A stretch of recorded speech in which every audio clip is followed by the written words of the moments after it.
अस्सलामुअलैकुम रहमतुल्लाह। अभी अफसोसनाक खबर मिली है कि अक्सर मीर मुजाहिदीन लगते जिगर बाबा जान हाफिज अनस हुसैन रिजवी साहब जहाँ पे शहादत नोश फरमा गए हैं। और लातियो आज तो निकलो भाई और सुनियो मर गए हो आज।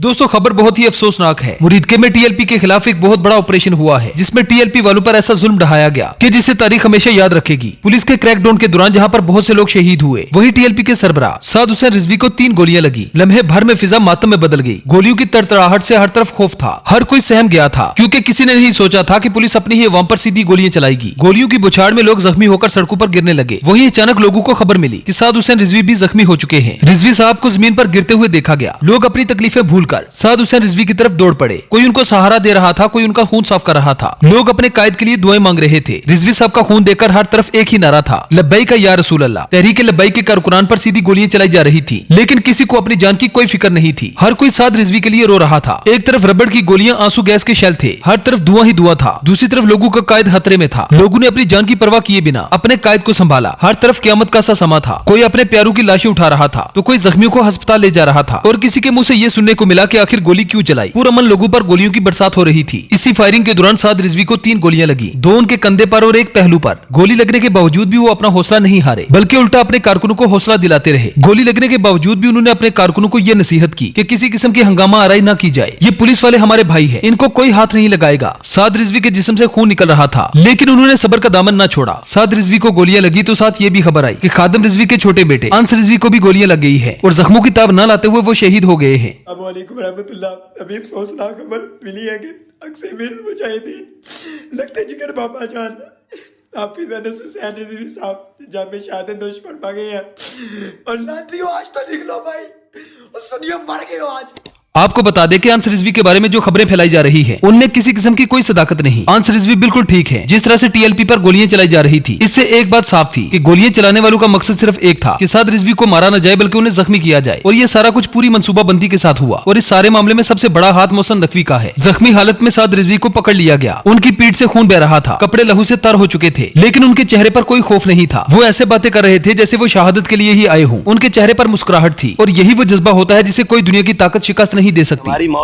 शायद आपसे पहले लिखी हुई है, लेकिन हम मर जाएंगे, लेकिन तुम्हें याद आएंगे। सख्त सिक्योरिटी में उन्हें लाहौर के एक हॉस्पिटल में मुंतकिल किया गया, जहां उनका ऑपरेशन हुआ और उनका इलाज जारी है। खुशी की बात यह है कि अब वो खतरे से बाहर हैं। उनकी जान तो बच गई, लेकिन वो बुरी तरह से जख्मी है। इस खबर के बाद पूरा पाकिस्तान हिल गया। लोग मजीद सड़कों पर निकल आए। जहां जहां लोगों को साद रिजवी के जख्मी होने की खबर मिली, लोगों ने सड़कों का रुख कर लिया और लब्बैक या रसूलुल्लाह के नारे लगाने लगे। हर तरफ अफरा तफरी और शोर था, लेकिन कारकुनान को ये नसीहत की गई कि कोई किसी पर तशद्दुद नहीं करेगा। हर कोई पुरअमन रहे। लोगों ने सिर्फ हाथ में झंडे पकड़े हुए थे, जबकि हुकूमत का कहना था कि अवाम पुरतशद्दुद है, अवाम के हाथों में डंडे हैं। और हुकूमत की तरफ से यहाँ तक कहा गया कि लोग अपने साथ असला लाए हैं और इसी असले का इस्तेमाल पुलिस पर भी किया जा रहा है। पुलिस पर हमला करने के लिए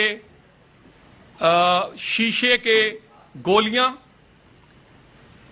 नमक, वो केमिकल जिससे नुकसान पहुंच सकता है, डंडे, और उसको ये पूरी डिस्ट्रीब्यूशन जो है, जो पकड़ा गया है, वो पूरी डिस्ट्रीब्यूशन का एक नेटवर्क है।